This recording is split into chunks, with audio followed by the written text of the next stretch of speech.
Michelle, to you and to Yeah, our viewers as well. Thank you. indeed. We have our second guest here today, so I will let him introduce himself later on. So again, this is Workwise Business Insights. I'm Rosalind from HR department, and as you know, preventing people's problem. And I'm Michelle Smith from Clarity and Beyond, and I help predominantly women over the age of 40 to move through the blocks that are holding them back in their businesses. So I'm really excited to get started, actually. I don't know, shall we So just am get I. stuck straight in and say, Let's get Diego, going. We don't want to keep our guests welcome. waiting. Thank you, Yeah. thank you, thank you, Welcome, welcome, thank welcome. you. Please do introduce yourself. Okay, I'm Diego Gomes, founder and director of Shield. We set up the company some 26 years ago, actually, 1998. Um, I was born and brought up in Nairobi, Kenya. Came to the UK in 1989, age 16.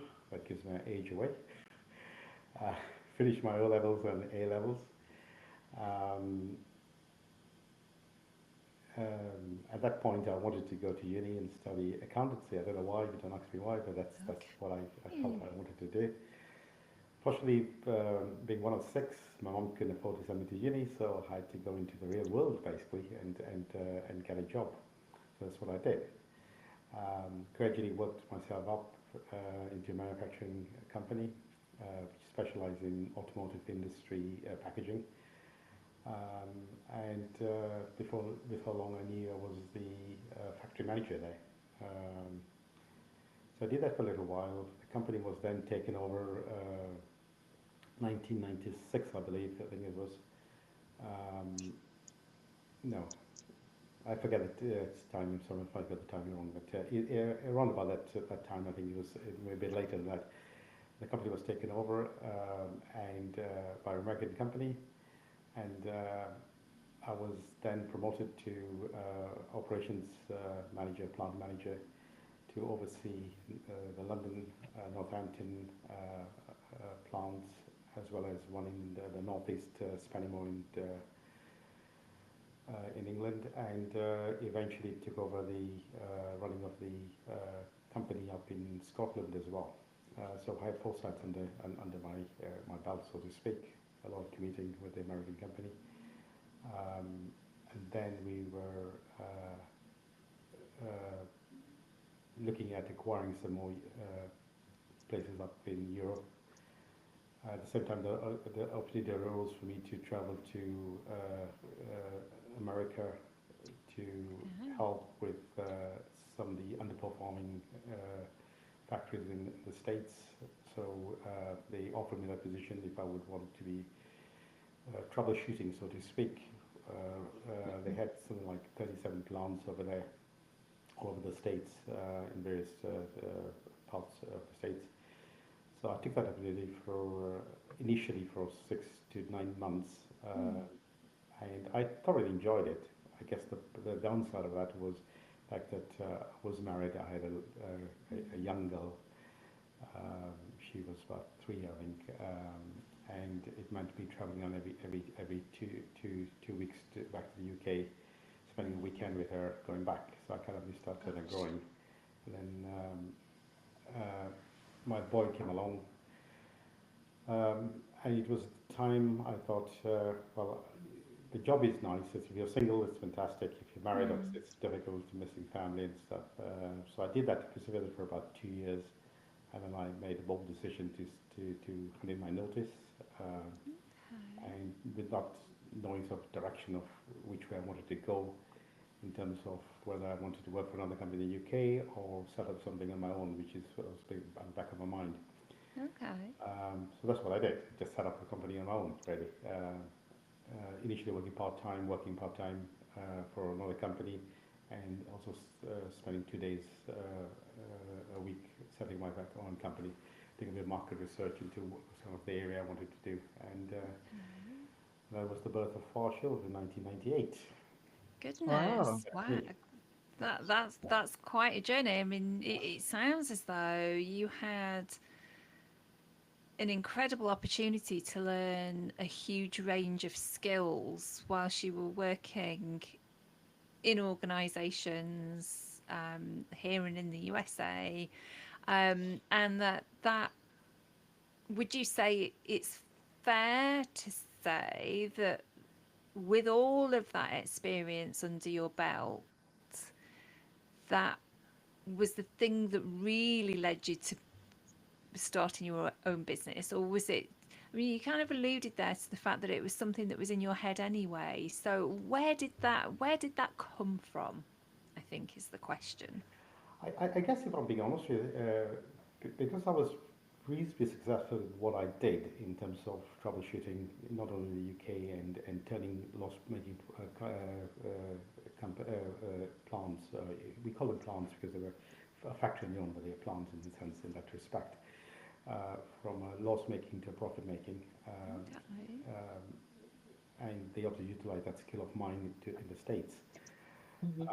I used to have a secretary over in the UK and one in the States who did a lot of my so-called typing and bits and pieces, correspondence, anything that organizing my flights, my taxis, taking me to and fro. And one young lady, Andre, she always said to me, she says, Diego, you're working so hard. She said, and you got such good rapport with people, and you seem to attract a lot of business within the company as well, with the way you conduct yourself, and everyone thought I was starting a business. And she said it for quite a few months, pretty much every second week. Said, look, you're wasting your talent, you're wasting your talent. And I guess it was a fear of, Mhm. of starting my own journey, and so it was on the back of my mind, but never really thought of it. I Okay. guess the thing that really influenced me was the fact that missing out on the family. So Yeah. I Mhm. came to the decision saying, well, I can always make money, but I can't make my family. And when my wife came along, then Yeah. I thought, Yeah. It's well, this is just precious the opportunity to time. spend time with the family and see what I can do for myself. And so that was the turning point for me, I think. Yeah, And isn't it interesting how often it's other people that yeah, recognize certain skills in us that we yeah, don't Yes. necessarily recognize in ourselves that get that train of thought going, and if your ultimate aim was to have something more flexible, yeah, so that you could spend more time with family, but actually with that seed planted by somebody about those really valuable skills that Recognizing. you've Yeah. got, it's kind of opened up a whole opportunity ahead of you, and here you are today. absolutely. I think I was born and brought up, as I said, in Nairobi, Kenya.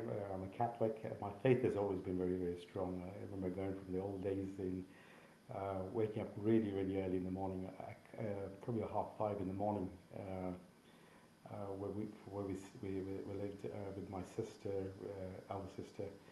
We would set off about 6:15 in the morning to take two buses. It takes just over an hour and 20 minutes to get to school with a couple of Wow. buses. So we'd take us one bus, which was about 45 minutes, stop over, have a changeover, and another half an hour or so, or 35 minutes to another bus.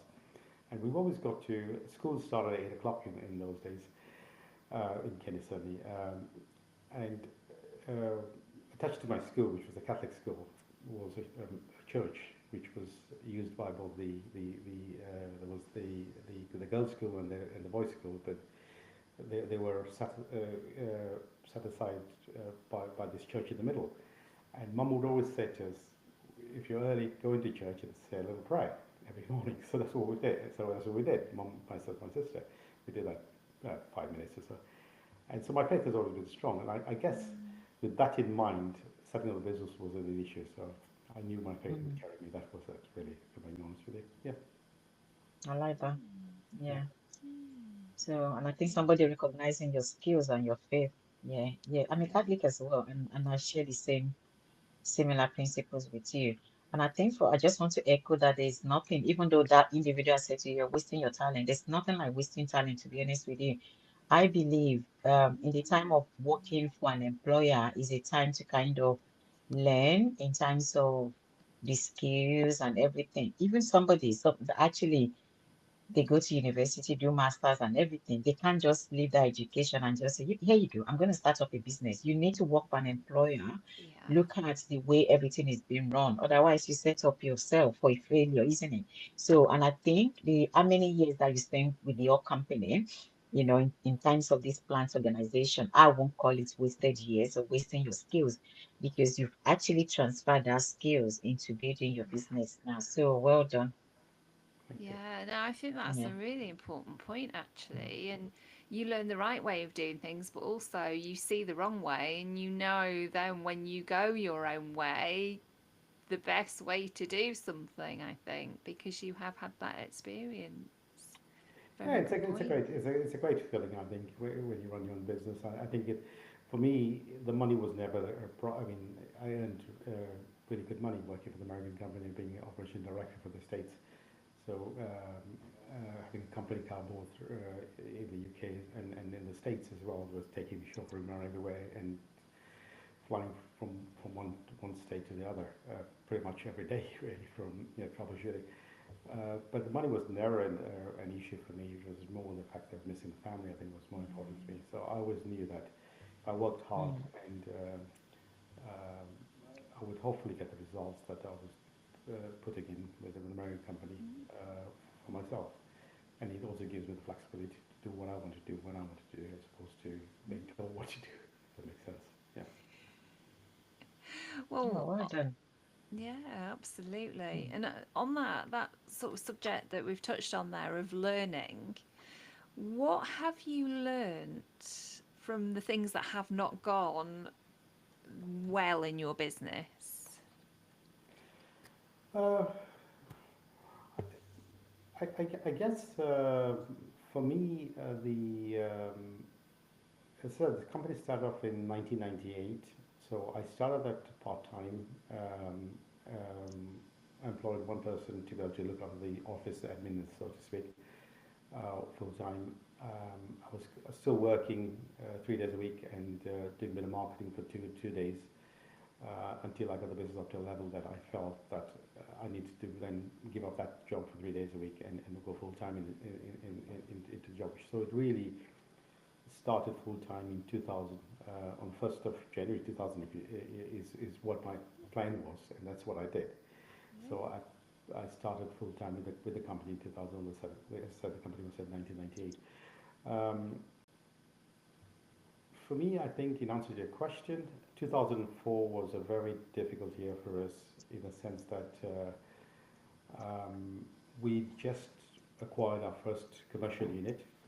Um, we also, myself, my wife, and two kids, three kids by then, moved into a much larger house. A lot of high commitments in terms of a mortgage with both the commercial unit as well as my residential unit. And I think it was around about June that year I acquired my property, my personal property in February, the commercial unit in April, and in June, and everything was going so well. The business was expanding as well, and we was really reliant on one major client, which probably consisted of about 45 to 50% of the business. And that company was that customer was growing in terms of the size, and we had no problems with capacity and doing work for them. So it was looking really good. Unfortunately, in June that year, the company started having financial problems, and by end of June, it was pretty apparent that the company going to go into administration. So we lost a lot of money. We lost, I think, in excess of £40,000 with that client, Mm. which was basically pretty much 2 months' work we did for them. And so it was a difficult time. It was a time that tested my skills and put my thinking cap into what we do. Either we fold up, close up, Yeah. or we do something drastically differently. Luckily, fortunately enough, we just acquired a unit in Strood, apart from the one in London. That was on a license, which meant it was like a month's notice we had to give. So I shut that overnight, basically, pretty much. Okay. We had acquired a unit, a commercial unit, which we had 3 months lease to pay on it. So I paid that off, which we had the money to do that. Just cutting the overheads Mm. so that we didn't have that overheads. And we got by through July, and August tends to be a funny month because of the holiday season as well. So we knew historically, based on the last 6 years, from Mm. 1998, August tends to be a very, very quiet month anyway, that we would be struggling. And I was conscious Mm. that I either borrowed some money to keep the company afloat. Um, but I don't know, somebody up there was looking after us, and we had probably the best August ever. We had record sales. We did so much work outside this company. Went in administration, and our end of financial year September, we had again a record September, and we Mm. just broke even that year. Just broke even. So That's good. losing the business was bad enough because of the Mm. turnover and the money Mm. you're relying on every month. Mhm. Um, and take the big loss as well was hard. So I think that was a turning point in the sense that I realized that okay, it's nice to have all that turnover, but if you're relying on two or one customer who Yeah. who's your bread and butter really, Mm. that can be dangerous. So what we Yeah. did was I then went on looking for a lot smaller customers, marketing a lot Mm. smaller customers. So we got a larger portfolio of customers in a different range of industries. Mhm. I'm taking a lot from that. I'm taking the fact that you looked at the situation for what it was, and you, although you said, okay, what do we do? Do we fold? Do we carry on? You've looked at it, you've assessed the situation, and you've used the agility that a small business owner has to explore possibilities and move forward, and drawing upon skill set, looking at your information, your data to say, well, we know when the tough times are going to be, and actually, Mhm. what do we do and how do we plan for that? That kind of, I find that really helpful as a small business owner myself, because there's always going to be those times where things get tough, and actually you appear in that scenario to have taken that step back and really looked at what was going on and what the options were, rather than just reacting to the circumstances. Yeah, I think you've got to, Michelle. I think I think uh, my once I it was apparent that the company had gone into administration, I had to cut my costs down. There's no Mm-hmm. Mm-hmm. there's no doubt about that. So that was the first thing. What can I cut down? So I looked at all my Mhm. overheads. I said the unit had to go straight away, which was a no-brainer. I cleared the debt, which was about 3 months left on the vehicle. So that was, and just cut my overhead, and we had to make do. And I think it sharpens you as a person as well. And Mm. we kept on the staff, it was just a small crew, with the view that we're going to build up, and so we're very, very positive. Just that you just sort of plug on. And so we were fortunate enough that we had a good August and September.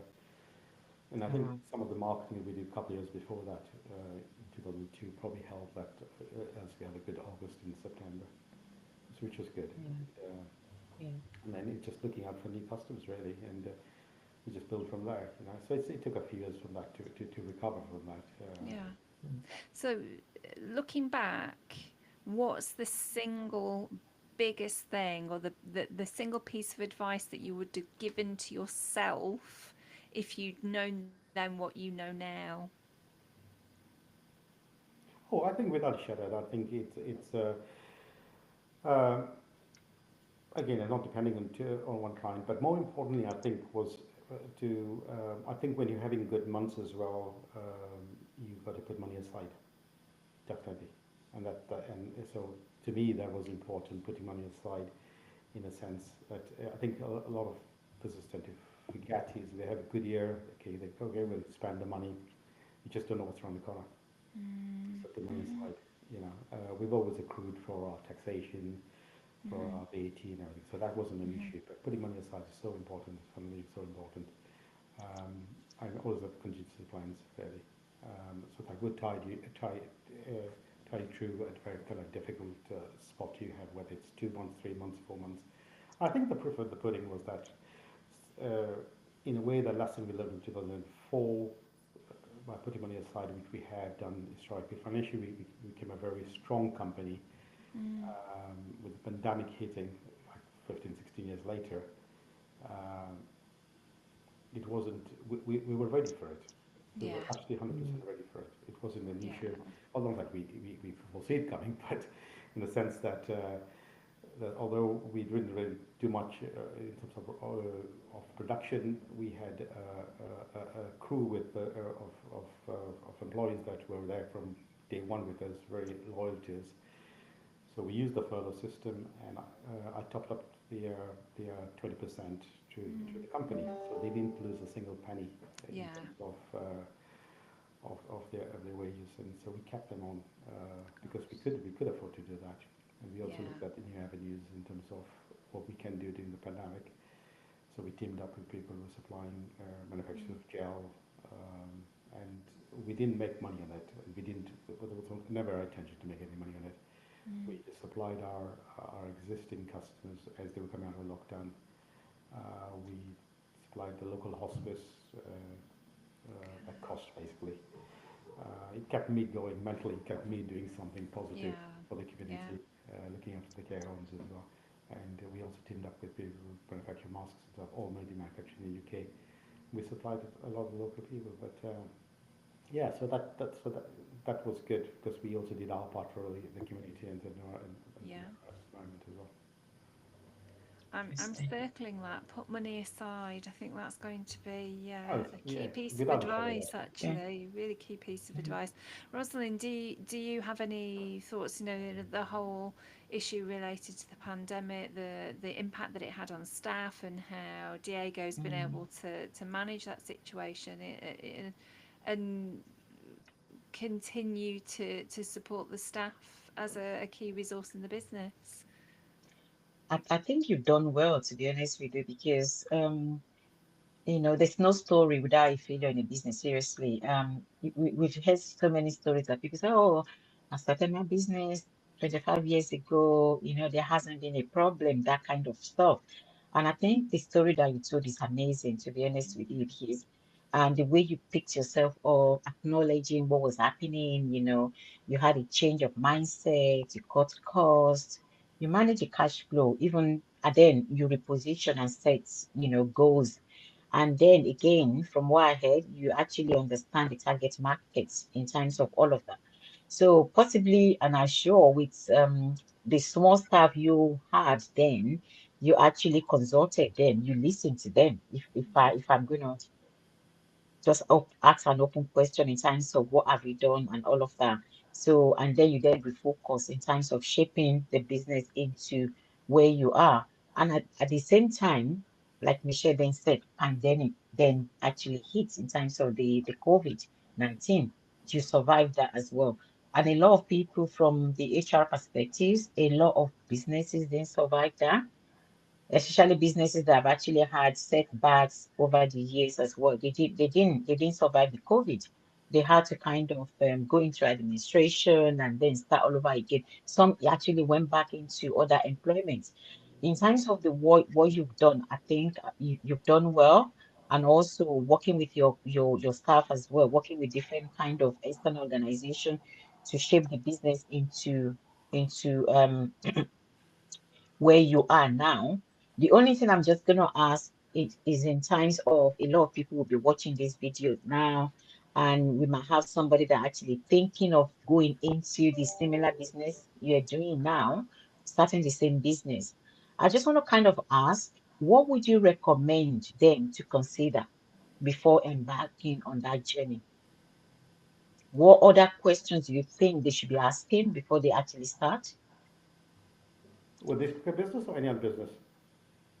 this same business you're doing, not any business, similar Okay, business you're so doing? I think I think I can tell you what I did in terms of the business, and I guess the answer would be the same thing to whoever was looking at that sort of kind of business.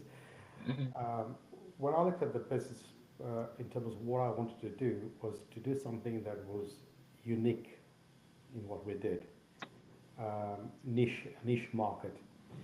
When I say niche market, at the time it was niche. It's probably not as niche because the markets change. So you've got to Mm-hmm. be able to adapt it according to the market needs.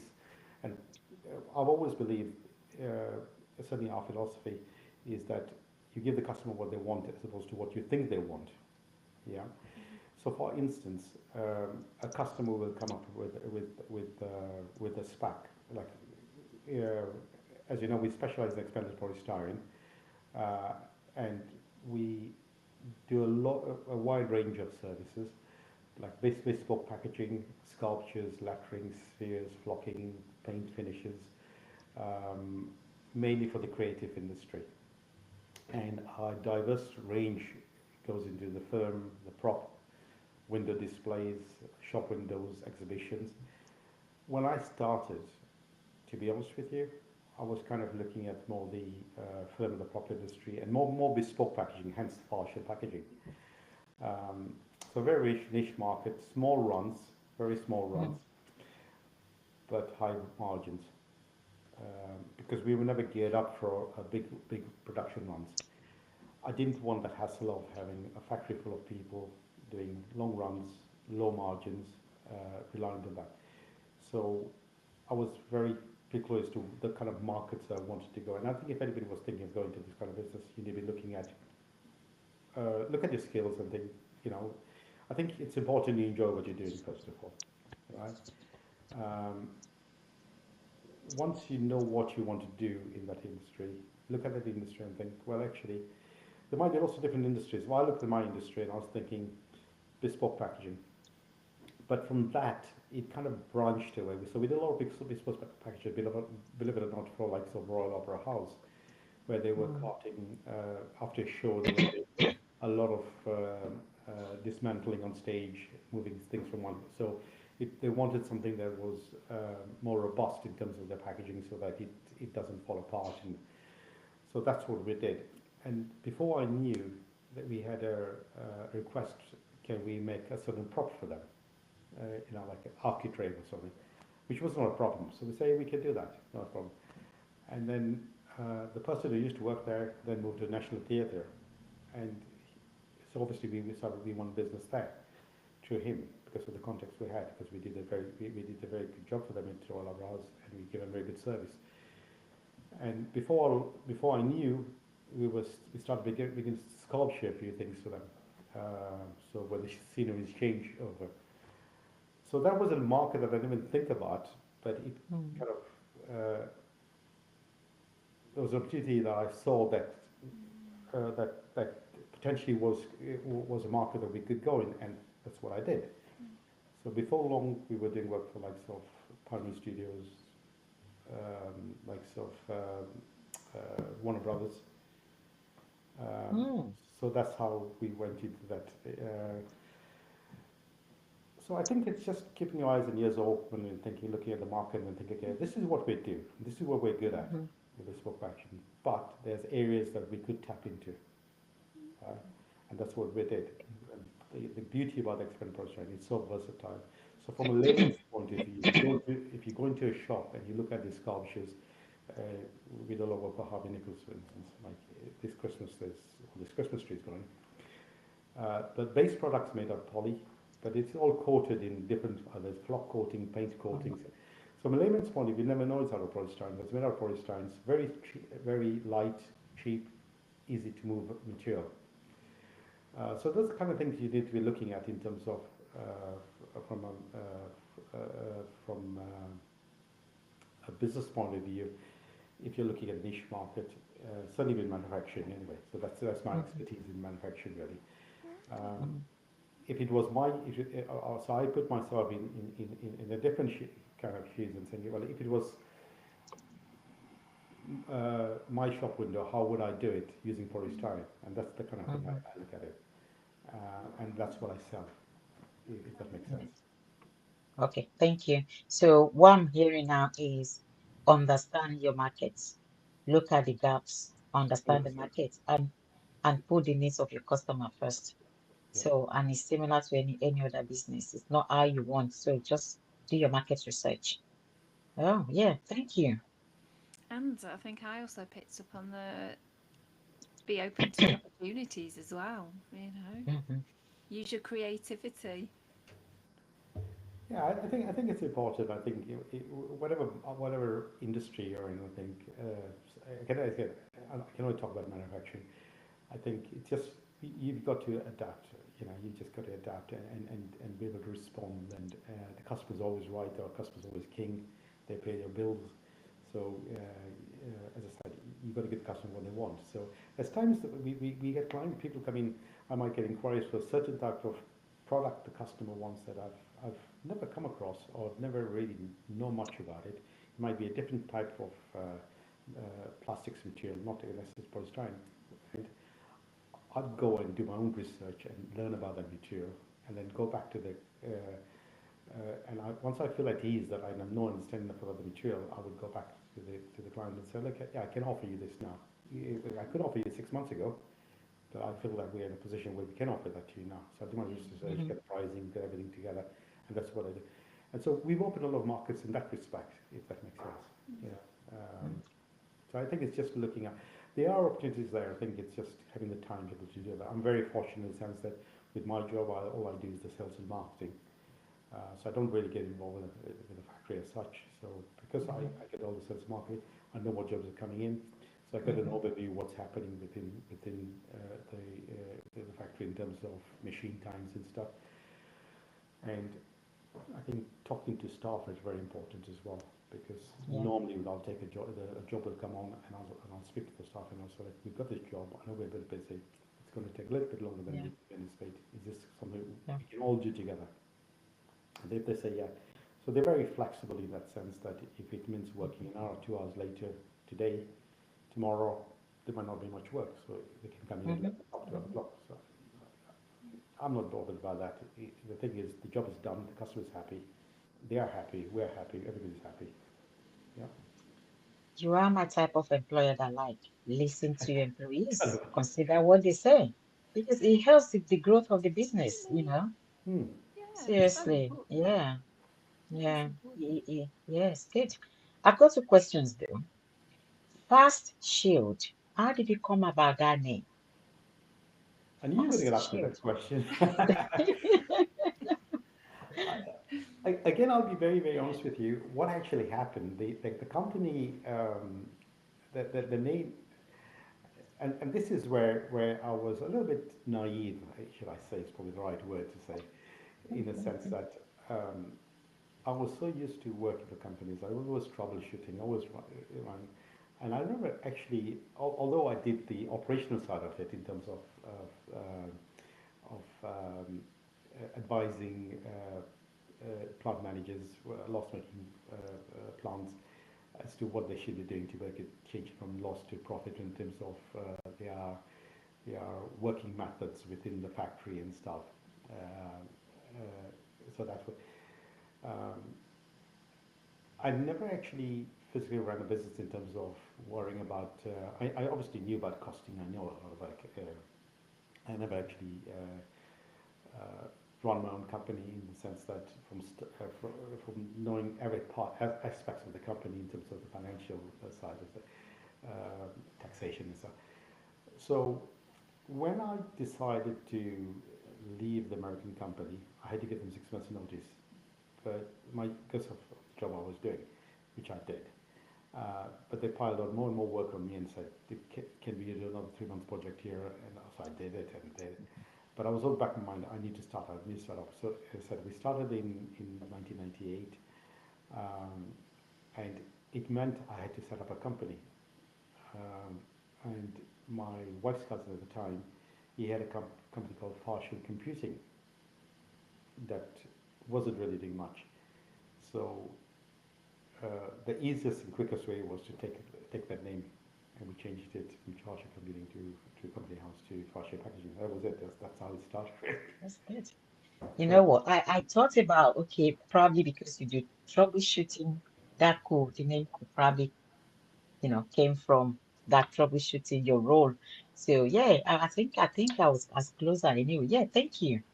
yeah, that was just pure Thank you. coincidence. It was not. I was thinking about computer actually.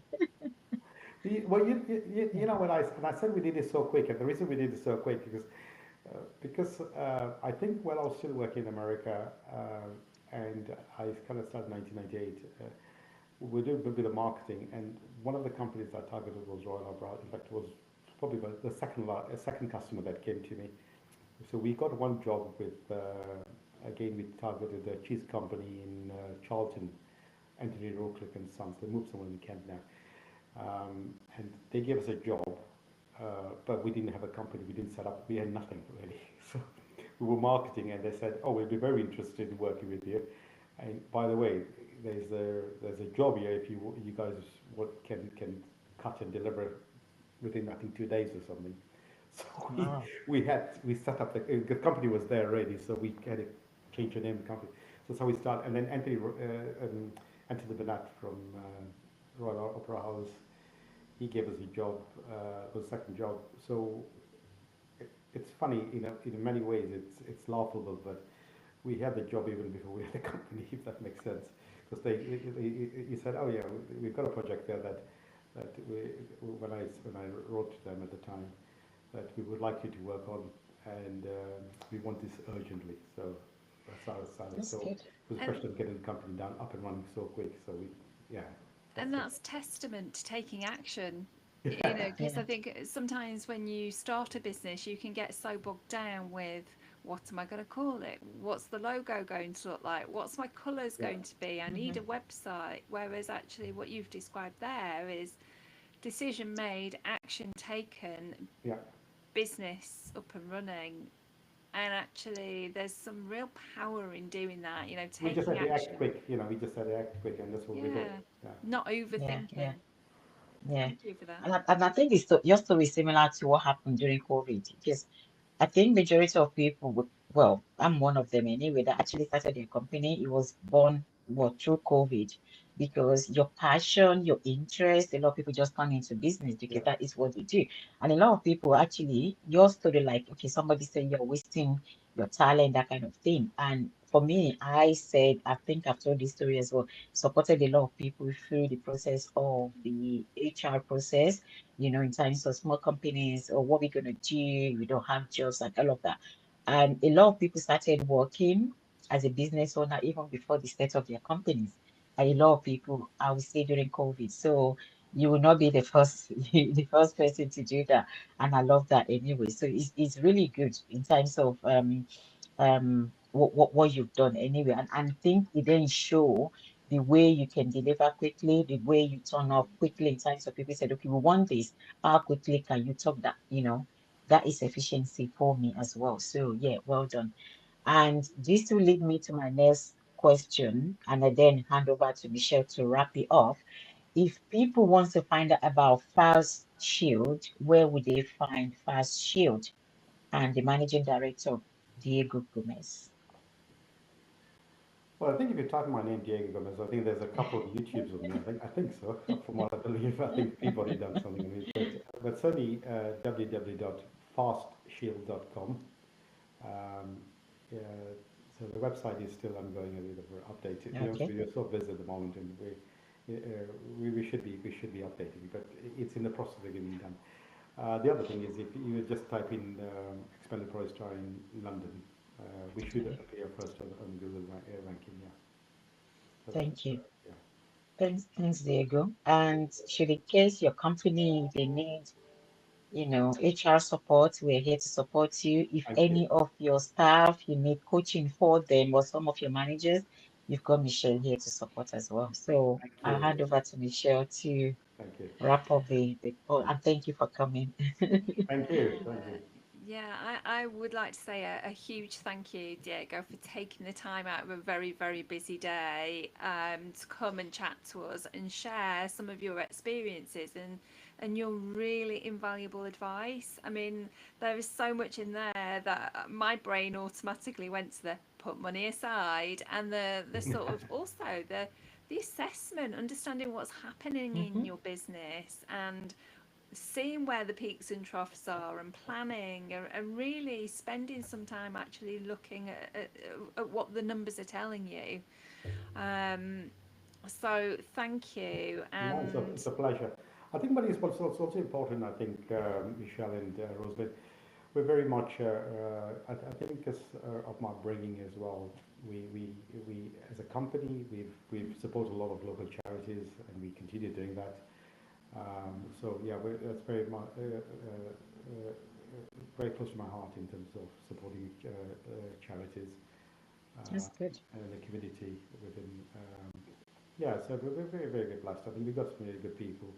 And I think people are investment, really. I said as long as you look yeah, at people as, or I say people, whether they're employees are investment. Mm-hmm. As long as you look at them as investment, yeah, then I think any organisation, and I sincerely mean this, any organisation will go Mm-hmm. far, really, because that's so important. I yeah, think that sometimes I think lots of companies have got really, really good products or services, whatever you want to call it. They lose sight of the fact that they've got some really good employees, or they lose sight Mm-hmm. of what direction they want to go in. I think yeah, as long as you're focused, you know exactly what you want to do. It's so important. It's so yeah. important that we don't lose sight of that. It, And I think uh,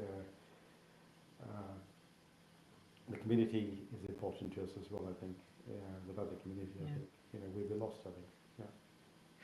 Absolutely. I think it doesn't matter what type of business you have, whether it's service, products, manufacturing, whatever it is, ultimately, your business is about people because you're Mm-hmm. selling to people, you're Yeah. employing people. It's about Mm-hmm. relationships. And ultimately, it's about community as well. So, recognizing impact and being able to do something in community and collaborate with other business owners and share experiences is all part, I think, of that.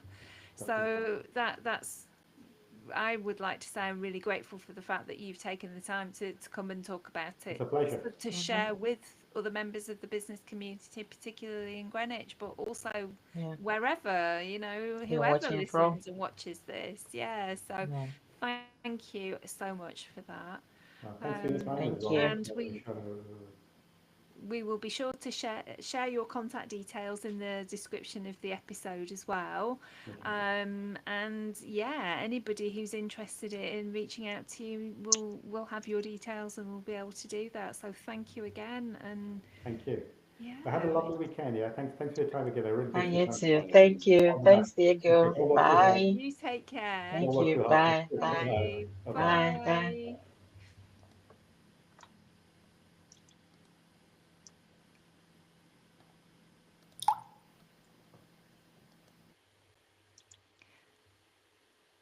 Yeah. I'll stop recording. Yeah. Oh my goodness! Wow, so much in That was there. good. Yeah, I know. So much. It's done well though. It's really done well. I know, It's I done well. know, and I guess what I was driving at was some of